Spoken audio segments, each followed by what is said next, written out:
औज़ुबिल्लाहिमिनश्शैतानिर्रजीम बिस्मिल्लाहिर्रहमानिर्रहीम। अस्सलामुअलैकुम dear aspirants. क्या आप जानते हैं कि पाकिस्तान का असल मसला वसाइल की कमी नहीं बल्कि गवर्नेंस क्राइसिस है। वर्ल्ड बैंक से लेकर IMF तक हर रिपोर्ट में एक ही बात होती है, जब तक कर्ज हुक्मरानी नहीं बदलेगा माइशत नहीं संभलेगी। और यही वजह है कि हर साल CSS के इम्तिहान में करंट अफेयर्स में ये टॉपिक मोस्ट रिपीटेबल है। गुड गवर्नेंस सिर्फ एक किताबी इस्लाह नहीं, ये ट्रांसपेरेंसी, अकाउंटेबिलिटी और रूल ऑफ लॉ का वो मुसल्लस है जिसके बगैर रियासत एक डिसफंक्शनल मशीन बन जाती है। लेकिन क्या हम सिर्फ मसाइल का रोना रोएंगे? नहीं, बिल्कुल नहीं। आज की इस वीडियो में हम जो गवर्नेंस क्राइसिस का तजिया नहीं करेंगे, बल्कि मैं आपको वे फॉरवर्ड दूंगा जो आपके जवाब में काफ़ी सॉल्यूशंस ऐड करेगा और जो बाकी CSS के एस्पायरेंट्स से आपके आंसर को मुमताज़ बनाएगा। अगर आपने CSS 2027 में ब्यूरोक्रेसी का हिस्सा बनना चाहते हैं तो गवर्नेंस को समझना आपके लिए ऑप्शन नहीं है बल्कि ज़रूरत है। इसी बात को मद्देनजर रखते हुए आज हम चलते हैं अपने लेक्चर की तरफ। हमारा जो आज का लेक्चर है वो है good governance and institutional reforms. तो उसके बाद देखते हैं कि आज के हमारे लेक्चर में हम क्या क्या डिस्कस करेंगे। सबसे पहले हम डिस्कस करेंगे डेफिनेशन, क्योंकि मेरा असूल है कि मैं जब भी लेक्चर देता हूँ तो 2 डेफिनेशन बताता हूँ। गुड गवर्नेंस की मैं आपको एक सिंपल डेफिनेशन दूंगा ताकि आपको समझ आ सके, और दूसरी एक फॉरेन ऑथर डेफिनेशन दूंगा। उसके बाद हम की पिलर्स ऑफ गुड गवर्नेंस देखेंगे। उसके बाद गुड गवर्नेंस एज ए की टू सस्टेनेबल डेवलपमेंट, इसके लिए मैं आपको कुछ पॉइंट्स दूंगा। अगर ये ऐसे में आ भी जाए तो आपके लिए ये अच्छा आपके पास जवाब हो। गुड गवर्नेंस एज ए की टू सस्टेनेबल डेवलपमेंट। तो लेकिन पाकिस्तान में सस्टेनेबल डेवलपमेंट क्यों नहीं हो रही, उसके पीछे देखेंगे। पाकिस्तान गवर्नेंस क्राइसिस देखेंगे। उसके बाद देखेंगे उसके पीछे क्या क्या वजूहत हैं, why Pakistan fail to achieve good governance. उसके बाद की impacts of governance crisis in Pakistan. उसके बाद उसके इम्पैक्ट्स क्या आ रहे हैं। वो पहले गवर्नेंस क्राइसिस है, फिर उसके इम्पैक्ट्स क्या आ रहे हैं कि impacts of governance crisis in Pakistan, वो देखेंगे। उसके बाद government policies initiative for good governance के पाकिस्तान की गवर्नमेंट ने कौन कौन से इनिशिएटिव और पॉलिसी लिए ताकि पाकिस्तान में हम गुड गवर्नेंस ला सकें, वो देखेंगे। उसके बाद हम ग्लोबल केस स्टडीज देखेंगे। फॉर एग्जाम्पल गवर्नेंस 2 मैं केस स्टडीज लूँगा आपको ताकि आप उससे सीख के पाकिस्तान के लिए वे फॉरवर्ड या प्रैक्टिकल सोल्यूशन दे सकें। उन्हीं में से हम निकालेंगे। ग्लोबल केस स्टडी देने का फ़ायदा ये होता है कि आपका एक वो कहते हैं कि पता चलता है कि बंदे ने डिटेल के साथ स्टडी की हुई है और इसकी केस स्टडी भी तैयार की हुई है। उसके हम देखेंगे recommendations for good governance. Recommendation for good governance, जो रिकमेंडेशंस हैं आपके वे फॉरवर्ड भी कर सकते हैं, प्रैक्टिकल सोल्यूशन भी लिख सकते हैं, या फिर इसको आप सोल्यूशन भी लिख सकते हैं। तो ये हमारा पूरा लेक्चर होगा, 30 या 35 मिनट का हमारा टोटल लेक्चर होगा, वो इसी वीडियो के गिर्द घूमेगा। तो अभी हम देखते हैं अपने चैनल से। अगर आप हमारे चैनल पर न्यू हैं तो हमारे दारुल ग्रुप को सब्सक्राइब कर लें, और हमारी वीडियो अगर आपको पसंद आई, हमारे पढ़ाने का तरीका आपको पसंद आए तो इसको लाइक करें और अपने दोस्तों के साथ शेयर करें जो गुड गवर्नेंस का टॉपिक डिटेल के साथ तैयार करने जाते हैं, along with facts and figures. उनको फैक्ट्स एंड फिगर निकालना बहुत मुश्किल काम था, जो मैंने आपके लिए आसानी क्रिएट कर दी है। मैंने नेट से आपके लिए एक पॉइंट का फैक्ट्स एंड फिगर निकाला है ताकि आपको आसानी कर सकें। और कमेंट सेक्शन में बताएं कि आपकी वीडियो कैसी लगी और आप नेक्स्ट टॉपिक पर कौन सी वीडियो चाहते हैं।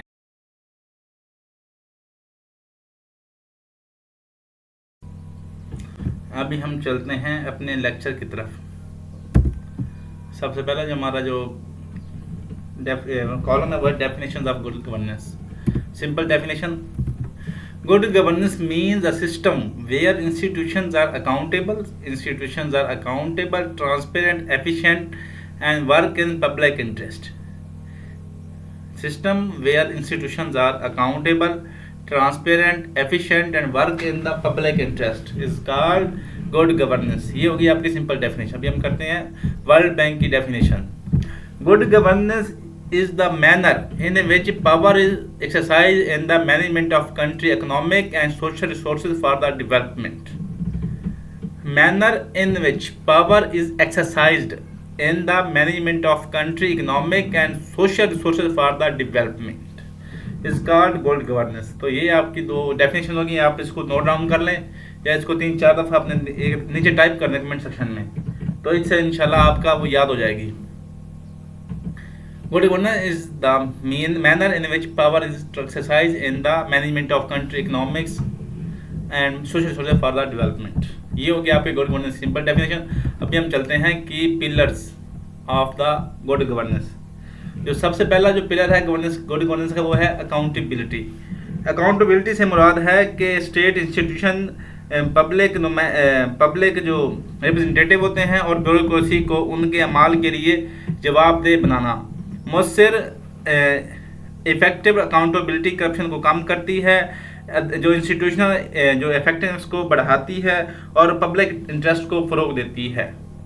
दूसरा है ट्रांसपेरेंसी। ट्रांसपेरेंसी का मतलब है कि हुकूमती फैसलों, पॉलिसियों और माली मामलात में खुलेपन और मालूमात तक रसाई है। शफाफियत का मतलब है हुकूमती फैसलों, पॉलिसियों और फाइनेंशियल मामलात में खुलेपन और मालूमात तक रसाई है। ये करप्शन को कम करती है और शहरियों को बाखबर फैसले करने के काबिल बनाती है। ट्रांसपेरेंसी शहरियों को बाखबर फैसले करने के काबिल बनाती है। तीसरा जो मेन पिलर है वो है रूल ऑफ लॉ। कानून की हुक्मरानी का मतलब ये है कि तमाम अफराद और इदारे कानून के ताबे हैं और इंसाफ बिला इम्तियाज फराहम किया जाएगा। Everyone is equal to law under the law is called rule of law. Everyone is under the law is called rule of law. ये सियासी यानी ये पॉलिटिकल जो अगर रूल ऑफ लॉ हो तो ये क्या करेगा, ये पॉलिटिकल स्टेबिलिटी, एफडीआई और सोशल जस्टिस को फरोग देगा। उसके बाद है पार्टिसिपेशन। पार्टिसिपेशन से मुराद है अवाम की फैसला साजी में शमूलियत, चाहे वो इंतखाबात हो, अवामी जो मशावरत पब्लिक मशावरत हो या सिविल सोसाइटी के ज़रिए हो। पार्टिसिपेशन से मुराद है अवाम की फैसला साजी में शमूलियत, चाहे वो इंतखाबात की सूरत में हो या पब्लिक वो ओपिनियन के बारे में हो या सिविल सोसाइटी के ज़रिए हो, लेकिन उसमें शिरकत लाजमी है। तो ये क्या करती है, पार्टिसिपेशन जमहूरियत को मजबूत बनाती है और पॉलिसियों को अवामी ज़रूरियात के मुताबिक बनाती है। और लास्ट है रिस्पॉन्सिवनेस। रियासत की जिम्मेदारी है कि वो अवामी मसाइल और ज़रूरियात का बर वक्त और मौसर जवाब दे। रियासत की ये जिम्मेदारी है कि वो अवामी मसाइल और ज़रूरियात का बर वक्त और मौसर जवाब दे। एक हुकूमत अवामी खिदमात को बेहतर बनाती है और अवामी इत्मीनान में इजाफा करती है। एक रिस्पॉन्सिव हुकूमत अवामी खिदमात को बेहतर बनाती है और अवामी इत्मीनान में इजाफा करती है। तो ये हो गया 5 पिलर, उसके क्या फ़ायदे हैं। अगर किसी मुल्क में गुड गवर्नेंस होगी तो उसमें ये 5 पैरामीटर्स होंगे: accountability, transparency, rule of law, participation, responsiveness. ये मैंने आपको एक्सप्लेन कर दिया है। अभी हम चलते हैं गुड गवर्नेंस एज ए की टू सस्टेनेबल डेवलपमेंट। अगर इस पे ऐसे आ जाए तो आपने लिखना है गुड गवर्नेंस एज ए की टू सस्टेनेबल डेवलपमेंट। तो गुड गवर्नेंस सस्टेनेबल डेवलपमेंट की कैसे है, तो सबसे पहला पॉइंट है वो कहता है हमने पढ़ा है अकाउंटेबिलिटी। तो अकाउंटेबिलिटी क्या होता है, reduce corruption, increase trust. Good governance corruption को कम करती है क्योंकि इसमें अकाउंटेबिलिटी, ट्रांसपेरेंसी और निगरानी के मौसर निज़ाम मौजूद होते हैं। जब करप्शन कम होती है तो आवाम का रियासत पर एतमाद बढ़ता है, जिससे टैक्स नेट वसी होता है। तो इसी बारे में कहता है, कोड नोट कर लें, truth is both as cause and consequences of the governance. Trust is the both as cause and consequences of good governance. और ये किसने कहा, ये ट्रस्ट रिपोर्ट कह रही है 2022। उसके बाद है strengthens institutions, attract FDI. Good governance मजबूत इदारे बनाती है जो फॉरेन टैक्स इन्वेस्ट करती है। मजबूत इदारे पॉलिसी की कंसल्टेंसी को कानूनी तहफ़्फ़ुज़ और कारोबारी सहूलत फराहम करते हैं, जिससे एफडीआई या गैर मुल्की सरमायादारों का एतमाद बढ़ता है। गुड गवर्नेंस सरमायाकारी के खतरात को कम करती है और माशत को स्टेबल करती है। तो इसकी एग्जांपल नोट कर लें। Singapore strong institutions have made it A top global FDI destinations. Singapore strong institutions have made it A top global FDI destination. और ये कौन कह रहा है? ये वर्ल्ड इन्वेस्टमेंट रिपोर्ट कह रही है। उसके बाद है improves human development indicators. Good governance सेहत, तालीम और रोजगार के शोबों में मौसर सरमायाकारी को यकीनी बनाती है। इफेक्टिव इन्वेस्टमेंट को यकीनी बनाती है, जिससे इंसानी तरक्की के जो इंडेक्सेस हैं वो बेहतर होते हैं। ट्रांसपेरेंट और रिस्पॉन्सिबल निज़ाम वसाइल को दुरुस्त सिमत में इस्तेमाल करता है। ट्रांसपेरेंट और रिस्पॉन्सिव सिस्टम वसाइल को दुरुस्त सिमत में इस्तेमाल करता है। तो इसके एग्जांपल है Norway ranked 1 in human development index, reflects strong governance and social welfare policies. Number 4 है promotes social justice and equity. Good governance वसाइल की जो मुनसिफाना तकसीम को यकीनी बनाती है, यानी promote social justice and equity. Good governance वसाइल की मुनसिफाना तकसीम को यकीनी बनाती है और जो सोशल जस्टिस या जो तबकाती फ़र्क है उसको कम करती है। ये कमज़ोर तबकात को मसावी मौक़े फराहम करती है, जिससे सोशल इंटीग्रेशन और सोशल स्टेबिलिटी पैदा होती है। तो इसके फैक्ट नोट कर लें। Brazil Bolsa Familia programme reduce inequality and poverty through targeted governance. Brazil Bolsa Familia programme reduce inequality and poverty through targeted good governance. और ये एग्जांपल थी। उसके बाद है ensure effective service delivery. Ensures effective service delivery. Good governance अवामी खिदमात जैसे तालीम, सेहत, पानी और बिजली की बर वक्त और म्यारी फराहमी को यकीनी बनाती है। एक मौसर, एक इफेक्टिव ब्यूरोक्रेसी और डिजिटल गवर्नेंस निज़ाम सर्विस डिलीवरी को बेहतर बनाता है। एक इफेक्टिव ब्यूरोक्रेसी और digital governance system service delivery को बेहतर बनाता है। तो इसका फैक्ट नोट कर लें। Pakistan citizen portal resolve 3+ million complaints improving service responsiveness. Pakistan citizen portal resolve 3+ million complaints. 3 यानी 30 लाख से भी ज्यादा कंप्लेंट्स को रिजॉल्व किया। Improving service responsiveness government of Pakistan की रिपोर्ट कर रही है। उसके बाद है alliance national policies with sustainable developing goals. Good governance कौमी पॉलिसियों को सस्टेनेबल डेवलपमेंट गोल्स के साथ अलाइन करती है। ये पायदार तरक्की, माहौलियाती तहफ़्फ़ुज़ और सोशल वेलफेयर को भी यकीनी बनाती है। पाकिस्तान ने कौमी तरजीहात में सस्टेनेबल डेवलपमेंट को शामिल किया है।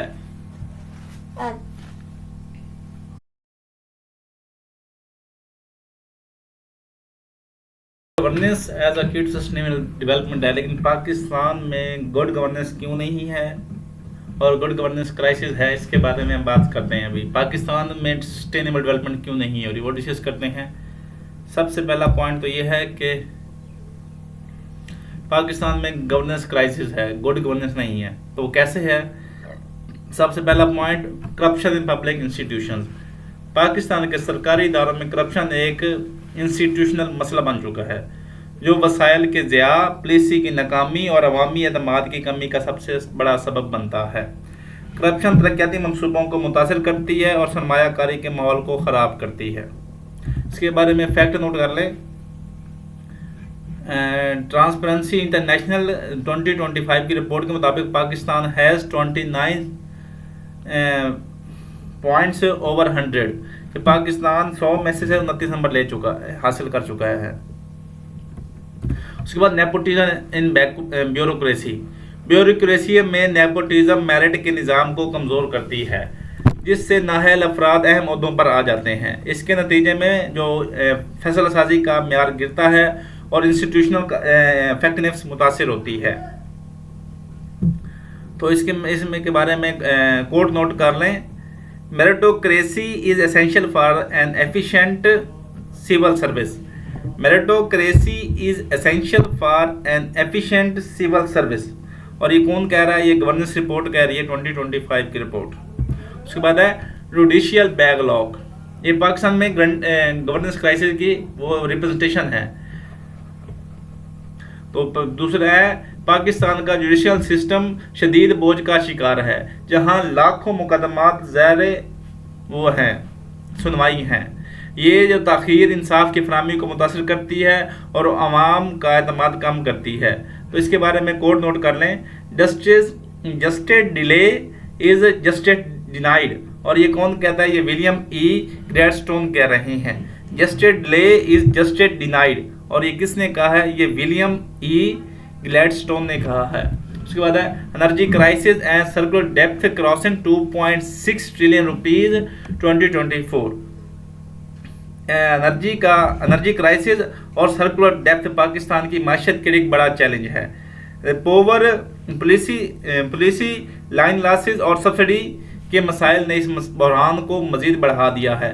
तवानाई की अदम दस्तियाबी हमारी इंडस्ट्रियल प्रोडक्शन को भी मुतासर करती है और हमारी इकोनॉमिक ग्रोथ को भी स्लो करती है। तो पाकिस्तान फैक्ट नोट कर लें। पाकिस्तान सर्कुलर डेप्थ एक्सीड बढ़ चुका है 2.6 ट्रिलियन रुपीज इन 2024। और ये किसकी रिपोर्ट है? ये मिनिस्ट्री ऑफ एनर्जी रिपोर्ट है। उसके बाद है low tax to GDP ratio. Pakistan का टैक्स टू जीडीपी रेशो खित्ते के देने ममालिक में कम है, जो रियासती वसाइल को महदूद करता है। जो पाकिस्तान की अर्निंग कम है, टैक्स नेट की कम यानी टैक्स नेट की जो बेस है वो भी कम है, और टैक्स चोरी इस मसले की बड़ी वजूहात हैं। यानी टैक्स बेस नेट वो भी कम है और टैक्स जो चोरी होता है वो इसकी बड़ी वजूहात हैं। इसके बाद बहस हुकूमत को कर्जों पर इन्हिसार करना पड़ता है। तो इसके बारे में फैक्ट नोट कर लें। Pakistan tax to GDP ratio is around 10.2%। Pakistan tax to GDP ratio is 10.2% comparing to 15 to 18% in developing countries. India में जो है वो 18% है। उसके बाद है poor human development index rank human development index इस बात की अक्कासी करता है कि पाकिस्तान का सेहत, तलीम और मेयार ज़िंदगी के शोबों में नुमायां कमी है। पोवर गवर्नेंस वसाइल के मौसर इस्तेमाल में रुकावट बनती हैं। पोवर गवर्नेंस वसाइल के इफेक्टिव यूटिलाइजेशन में रुकावट बनती है, जिससे इंसानी तरक्की मुतासर होती है। सस्टेनेबल डेवलपमेंट के लिए इंसानी सरमाया में सरमायाकारी बहुत ज़रूरी है। तो इसके बारे में एक एग्जाम्पल नोट कर लें। Sri Lanka has a much higher human development index due to sustain investment in education and health. Sri Lanka has a much higher human development index due to sustain investment in education and health. ये हमारे governance crisis के पाकिस्तान में क्या क्या situation है उसको अपन discuss करते हैं कि इनके पीछे वजूहात क्या हैं। Why Pakistan fail to achieve good governance. Pakistan good governance achieve क्यों नहीं कर पा रहा, उसकी क्या वजूहात हैं? सबसे पहली जो वजूहात है वो है political instability and frequent regime changes. Pakistan में बार बार हुकूमतों की तब्दीली और पॉलिटिकल इंस्टेबिलिटी ने जो पॉलिसी को अनकंसिस्टेंट बनाया हुआ है। हर नई हुकूमत सबका पॉलिसियों को तर्क कर देती है, जिससे तरक्याती मंसूबे मुतासर होते हैं। ये सूरत हाल इंस्टीट्यूशनल वीकनेसेस, इकनॉमिक इंस्टेबिलिटी और सरमायाकारी जो इन्वेस्टर्स के एतमाद को मुतासर करती है। तो इसके बारे में फैक्ट कोड नोट कर लें। Political stability is a prerequisite for sustainable development. Political stability is a prerequisite for sustainable development. और ये किसने कहा है? ये वर्ल्ड बैंक कह रहा है। उसके बाद है सिविल मिलिट्री इम्बैलेंस। पाकिस्तान में सिविल और मिलिट्री इदारों के दरमियान ताकत का जो इम्बैलेंस है, जो डेमोक्रेटिक अमल को कमज़ोर करता है। पुलिसी साजी में मिलिट्री का असर रसूख से सिविल इदारे मजबूत नहीं हो पाते, जिससे गवर्नेंस का निज़ाम इनस्टेबल रहता है। एक मतवाजन और आइनी किरदार ही गुड गवर्नेंस को यकीनी बना सकता है। एक बैलेंस और कॉन्स्टिट्यूशनल रोल ही गुड गवर्नेंस को यकीनी बना सकता है। तो इसके बारे में एग्जांपल है, तुर्की improved governance after reducing military political role. तुर्की improved governance after reducing military political role. तो ये कौन कह रहा है? यूरोपीय यूनियन प्रोग्रेस रिपोर्ट 2025 कह रहा है, यूरोपीय यूनियन प्रोग्रेस रिपोर्ट 2025। उसके बाद है अब्सेंस ऑफ लैंड रिफॉर्म्स, ज़मीन की गैर मुनसिफाना तकसीम पाकिस्तान में लैंड लॉर्ड निज़ाम को मजबूत करती है, जो सियासी और माशी अदम मसावात को बढ़ाते हैं। इफेक्टिव लैंड रिफॉर्म्स ना होने के बहस ज़रूरी पैदावार और रूरल ग्रोथ मुतासर होती है। इससे ताकत चंद तबका तक महदूद रहती है जो गुड गवर्नेंस की राह में रुकावट बनते हैं। इसके बारे में फैक्ट नोट कर लें, land reforms are central to equitable growth. Land reforms are central to equitable growth, और ये कौन कह रहा है? ये फूड एग्रीकल्चर ऑर्गेनाइजेशन कह रही है। उसके बाद है वीक अकाउंटेबिलिटी मैकेनिज्म। पाकिस्तान में गुड गवर्नेंस क्यों नहीं है? उसकी पीछे जो चौथी वजह है वो है weak accountability mechanism. Accountability institution की कमजोरी और पॉलिटिकल इंटरफेरेंस करप्शन को फरोग देती है। जब अकाउंटेबिलिटी इनफेक्टिव हो तो करप्शन बढ़ती है और इदारों की कारकर्दगी मुतासर होती है। पाकिस्तान में एहतसाब का निज़ाम अक्सर सिलेक्टिव अकाउंटेबिलिटी का शिकार रहा है, जो गवर्नेंस के मेयार को मजीद कमज़ोर करता है। पाकिस्तान में अकाउंटेबिलिटी का निज़ाम अक्सर सिलेक्टिव अकाउंटेबिलिटी का शिकार रहा है, जो गवर्नेंस के मेयार को मजीद कमज़ोर करता है। तो इसके बारे में करप्शन के बारे में कोड इफेक्ट दे चुका हूँ, अभी लिखें, without accountability governance collapse into corruption. Without accountability governance collapse into corruption. ये कौन कह रहा है? यूएनडीपी कह रहा है, UNDP United Nation development programme कह रहा है। उसके बाद है पाकिस्तान में पांचवी वजूहात है वो है lake of policy continuity. Pakistan में पुलिसियों का तसलसल ना होना तरक्की के अमल को मुतासर करता है। हुकूमतों की तब्दीली के साथ पुलिसियों का बदल जाना लॉन्ग टर्म मनसूबाबंदी को नुकसान और नाकाम बनाता है। हुकूमतों की तब्दीली के साथ पुलिसियों का बदल जाना लॉन्ग टर्म मनसूबाबंदी को नुकसान पहुंचाता है और उसको नाकाम बनाता है।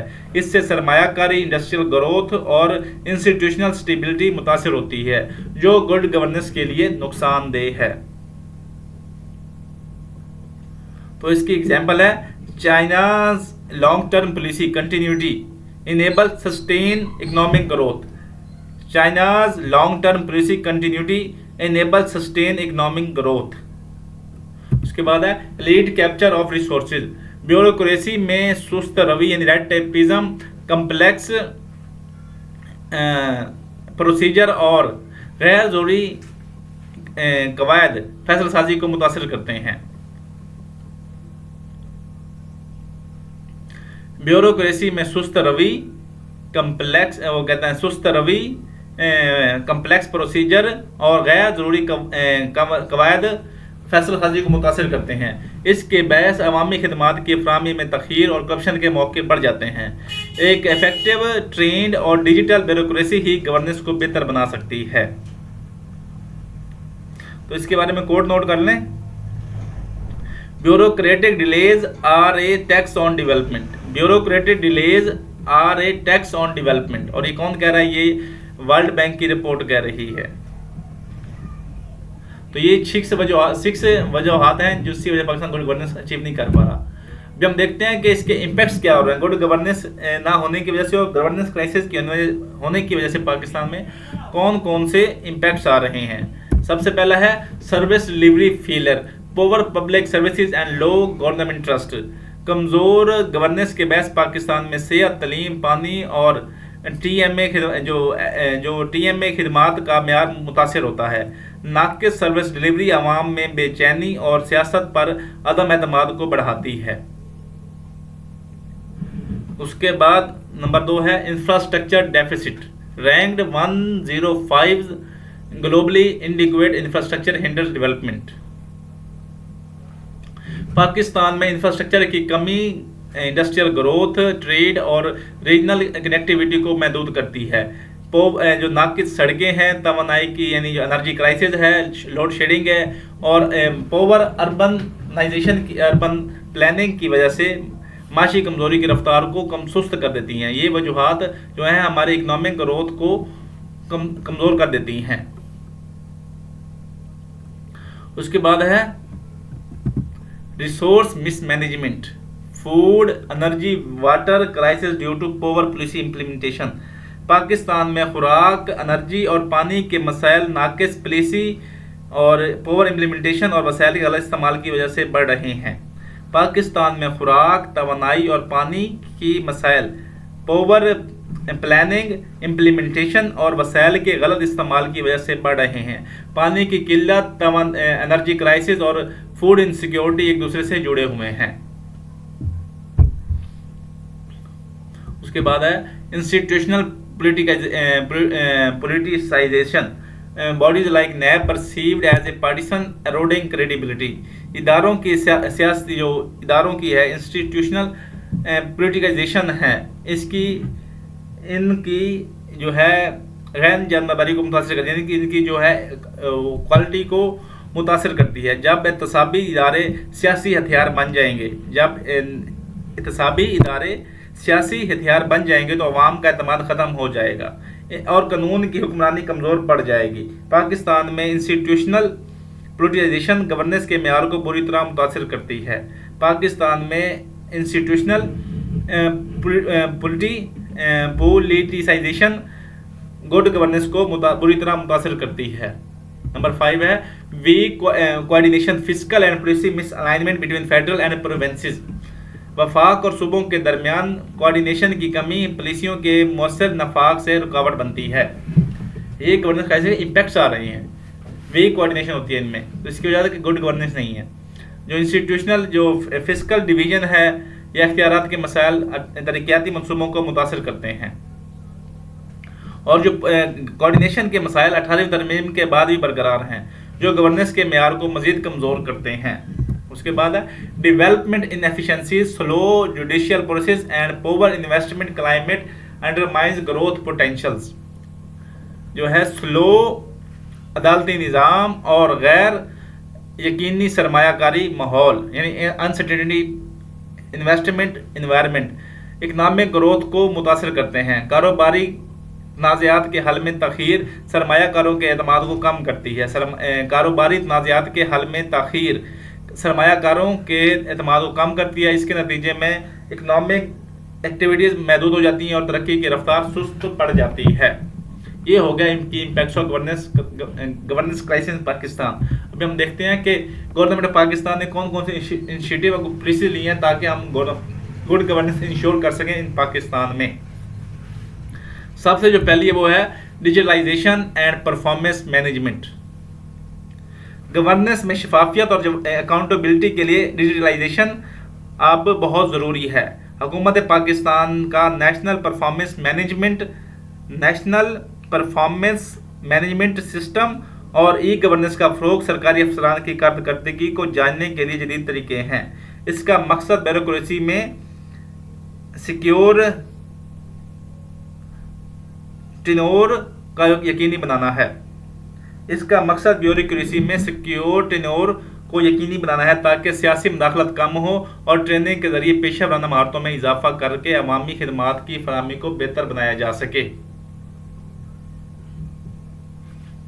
दूसरा है UK based sub national governance programme. UK backed sub national governance programme वफाकी और सूबाई सतह पर बेहतर मनसूबाबंदी और बजट स्ट्रेटजी की कामयाबी के लिए सब नेशनल गवर्नेंस प्रोग्राम लॉन्च किया गया। इस प्रोग्राम ने पंजाब और खैबर पख्तूनख्वा में मालियाती यानी फिस्कल पब्लिक फाइनेंशियल मैनेजमेंट को बेहतर बनाकर तकरीबन 1.9 मिलियन पाउंड की मसावी वसाइल पैदा किए, यानी 1.9 मिलियन पाउंड के मसाइल पैदा किए। यह इकदाम ज़ाहिर करता है अगर मकामी सतह पर गवर्नेंस को टेक्निकली यानी बेहतरीन बुनियादों पर इम्प्लीमेंट किया जाए तो अवामी फलाह के लिए बड़े पैमाने पर फंड हासिल किए जा सकते हैं। बनाया जाए तो अवामी फलाह के लिए बड़े पैमाने पर फंड हासिल किए जा सकते हैं। नंबर 2 है उड़ान Pakistan, the 5E environment framework. उड़ान पाकिस्तान एक जामिया 5 साला माशी और एडमिनिस्ट्रेटिव मंसूबा है जो 5E फ्रेमवर्क पर काम करता है। 5E stand for exports, energy, environment और क्या कहते हैं एक्टिविटी पर मबनी है। ये मंसूबा पाकिस्तान को 2035 तक $1 ट्रिलियन इकोनॉमी बनाने का हदफ रखता है। ये मंसूबा पाकिस्तान को 2035 तक $1 ट्रिलियन इकोनॉमी बनाने का हदफ रखता है। इब्तदाई मराहिल में महंगाई में कमी और रेमिटेंस में इजाफा पर गौर किया गया है। अब हम देखते हैं ग्लोबल केस स्टडी किस तरह उन्होंने एग्जाम्पली governance, global case studies for एग्जाम्पली governance, ताकि हम इनसे कोई सीख के पाकिस्तान में पोजीशंस दे सकें। सबसे पहले है Singapore, known for transparent accounts, bureaucracy and rule of law based public service delivery. Singapore की तर्ज हुक्मरानी आलमी सतह पर एक मिसाल है जिसकी बुनियाद ट्रांसपेरेंस, ब्यूरोक्रेसी और कानून की हुक्मरानी पर रखी गई है। वहाँ का सरकारी निज़ाम मेरिट या मेरिटोक्रेसी पर मबनी है, जहाँ अवामी खिदमात की फराहमी में किसी किस्म की जानबदारी या बदअमानी की गुंजाइश नहीं होती। ये मेरिटोक्रेसी पे आती है और इसमें पब्लिक जो खिदमात हैं उसमें किसी किस्म की वो कहते हैं कि करप्शन के चांसेस कम है। सिंगापुर ने साबित किया है कि सख्त कवानीन, सरकारी अफसरान की आला तनख्वाहें और डिजिटल टेक्नोलॉजी को मौसर इस्तेमाल करके ना सिर्फ करप्शन को ख़त्म किया जा सकता है बल्कि बराह रास्त गैर मुल्की सरमायाकारी को भी अट्रैक्ट किया जा सकता है। सिंगापुर ने साबित किया है कि सख्त कवानीन यानी रूल ऑफ लॉ, सरकारी अफसरान की आला तनख्वाहें और डिजिटल टेक्नोलॉजी का मौसर इस्तेमाल करके ना सिर्फ करप्शन को ख़त्म किया जा सकता है बल्कि बराह रास्त FDI को भी अट्रैक्ट किया जा सकता है। नंबर 2 है न्यूजीलैंड। न्यूजीलैंड क्या है? Strong accountability, public trust, anti corruption frameworks. New Zealand की हुक्मरानी का मॉडल अवामी एतमाद और सख्त अकाउंटेबिलिटी अमल पर मबनी है, जहां का पब्लिक सर्विस एक्ट सरकारी इदारों को पाबंद करता है कि वो अवाम के सामने जवाबदेह हैं और पुलिसी साजी में मुकम्मल ट्रांसपेरेंसी बरतें। न्यूजीलैंड में करप्शन के खिलाफ जीरो टॉलरेंस की पॉलिसी अपनाई गई है, जिसकी वजह से ये मुल्क ईमानदार 3 ममालिक की फहरिस्त में सिर्फ यानी टॉप में आ जाता है। पाकिस्तानी ब्यूरोक्रेसी में रिफॉर्म्स के ख्वाहिशमंद उम्मीदवारों के लिए न्यूजीलैंड का न्यू पब्लिक मैनेजमेंट मॉडल बेहद ज़रूरी है।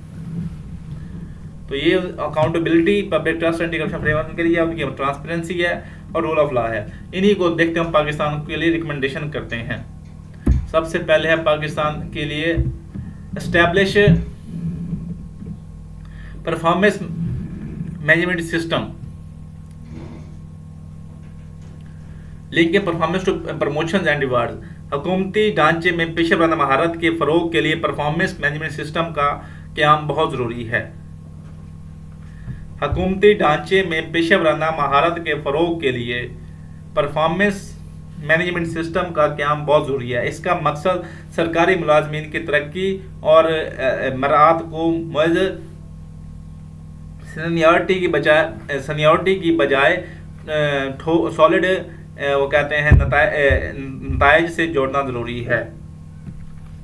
उसके बाद है accelerate digital transformation to enhance transparency and reduce corruption. Digitalisation सिर्फ टेक्नोलॉजी का इस्तेमाल नहीं बल्कि ट्रांसपेरेंसी और अकाउंटेबिलिटी और करप्शन को कम करने के लिए एक बेहतरीन हथियार है। हुकूमती मामलात को पेपरलेस बनाने से इंसानी मुदाखलत कम हो जाती है। हुकूमती मामलात को पेपरलेस बनाने से इंसानी ह्यूमन इंटरफेरेंस है वो कम हो जाती है, जिससे रिश्वत यानी जिससे करप्शन के मौके ख़त्म हो जाते हैं। ई गवर्नेंस के जरिए अवामी खिदमात तक रसाई को तेज़ तर और ट्रांसपेरेंट बनाकर रियासत और शहरियों के दरमियान एतमाद के फुकदान को ख़त्म किया जा सकता है। नंबर 3 है revamp civil service, merit based recruitment, training, appraisal reforms. Civil service में रिफॉर्म्स के लिए मेरिट पर मबनी भर्ती हो, जदीद ट्रेनिंग हो और मुनसिफाना इंतसाब का फ्रेमवर्क बनाया जाए। मौजूदा दौर के तकाज़ों के मुताबिक अफसरान को स्पेशलाइजेशन और टेक्निकल स्किल से आरास्ता करना चाहिए ताकि वो पेचीदा ग्लोबल और माशी चैलेंजेस का सामना कर सकें। उसके बाद है improve inter government coordination using like council of common interest और काउंसिल ऑफ गवर्नेंस को कोऑर्डिनेशन बढ़ाई जाए। वफाक और सूबाओं के दरमियान कोऑर्डिनेशन बढ़ाने के लिए जैसे काउंसिल ऑफ कॉमन इंटरेस्ट और काउंसिल ऑफ गवर्नेंस इदारों को एक्टिव रोल अदा करना चाहिए। 18वीं तरमीम के बाद पैदा होने वाले इंतजामी खिलाफ को पुर करने के लिए प्लानिंग के लिए और वसाइल की तकसीम में इत्तफाक राय पैदा करना बहुत ज़रूरी है। बेहतर कोऑर्डिनेशन से ही कौमी सतह के बेहतर बड़े मंसूबों को बरवक्त तकमील और पॉलिसियों का तसलसल मुमकिन बनाया जा सकता है। बेहतर कोऑर्डिनेशन से ही कौमी सतह के बड़े प्रोजेक्ट्स की बरवक्त तकमील और पॉलिसियों के तसलसल को यकीनी बनाया जा सकता है। उसके बाद है long institutionalise long term planning with bodies like नीटो एंड उड़ान पाकिस्तान अंडर पाकिस्तान। पॉलिसियों के तसलसल के लिए उड़ान पाकिस्तान के तहत नेशनल इकॉनमी ट्रांसफॉर्मेशन यूनिट जैसे इदारों का क़याम एक मस्बत कदम है। पॉलिसियों की तसलसल यानी कंटिन्यूटी के लिए उड़ान पाकिस्तान के तहत नेशनल इकॉनमी ट्रांसफॉर्मेशन यूनिट जैसे इदारों का क़याम एक मस्बत कदम है। ये इदारे शॉर्ट टर्म सियासी मफादात यानी इंटरेस्ट से पॉलिटिकल इंटरेस्ट से बालातर होकर लॉन्ग टर्म इकनॉमिक मनसूबों बंदी पर फोकस करेंगे। उसके बाद है engage international support forum from donors like UK UNDP World Bank for capacity building. आलमी इदारे जैसे वर्ल्ड बैंक और यूनाइटेड नेशन डेवलपमेंट प्रोग्राम बरतानिया के ताउन से ब्यूरोक्रेसी की कैपेसिटी बिल्डिंग में इजाफा किया जा सकता है। इन इदारों के पास ग्लोबल तजर्बात और बेहतरीन इंतज़ामी मॉडल मौजूद हैं। बैन अल-अक़वामी डोनर्स के साथ मिलकर टेक्निकल हेल्प और ट्रेनिंग प्रोग्राम तरतीब देने से पाकिस्तानी इदारों में जदीद गवर्नेंस के कल्चर को फ़रोग़ मिलेगा और आलमी फंड्स का असूल आसान होगा। बैन अल-अक़वामी डोनर्स के साथ मिलकर टेक्निकल स्किल टेक्निकल हेल्प और ट्रेनिंग प्रोग्राम तरतीब देने से पाकिस्तानी इदारों में जदीद गवर्नेंस के कल्चर को फ़रोग़ मिलेगा और आलमी फंड्स के असूल में आसानी होगी। तो मैं उम्मीद करता हूं कि आपको जो मेरी आज की वीडियो है इसमें हमने क्या क्या डिस्कस किया। सबसे पहले हमने गुड गवर्नेंस की डेफिनेशन बताई है, फिर उसको वो कहते हैं गुड गवर्नेंस सस्टेनेबल की टू सस्टेनेबल डेवलपमेंट कैसे है। उसके मैंने आपको 6 वो क्या कहते हैं पॉइंट्स दिए हैं। उसके बाद मैंने कहा कि पाकिस्तान में सस्टेनेबल डेवलपमेंट क्यों नहीं होती, उसकी वजह मैंने बताया है कि आपके अंदर गवर्नेंस क्राइसिस हैं। फिर मैंने कहा उसकी गवर्नेंस क्राइसिस की वजूहात क्या हैं, उसके इम्पैक्ट्स क्या हैं। फिर मैंने कहा कि गवर्नमेंट पाकिस्तान ने कौन कौन सी पॉलिसीज लगाई हैं ताकि गुड गवर्नेंस को इंश्योर किया जा सके। फिर हमने ग्लोबल केस स्टडी देखी है ताकि उनसे हम सबक सीख सकें। उनसे सबक सीखते हुए हमने पाकिस्तान के लिए 6 रिकमेंडेशन बताई हैं। तो ये आपकी समरी होगी। तो अगर आपको वीडियो पसंद आई है तो इसको लाइक करें, हमारे चैनल को सब्सक्राइब करें। वीडियो देखने के लिए शुक्रिया। वस्सलाम।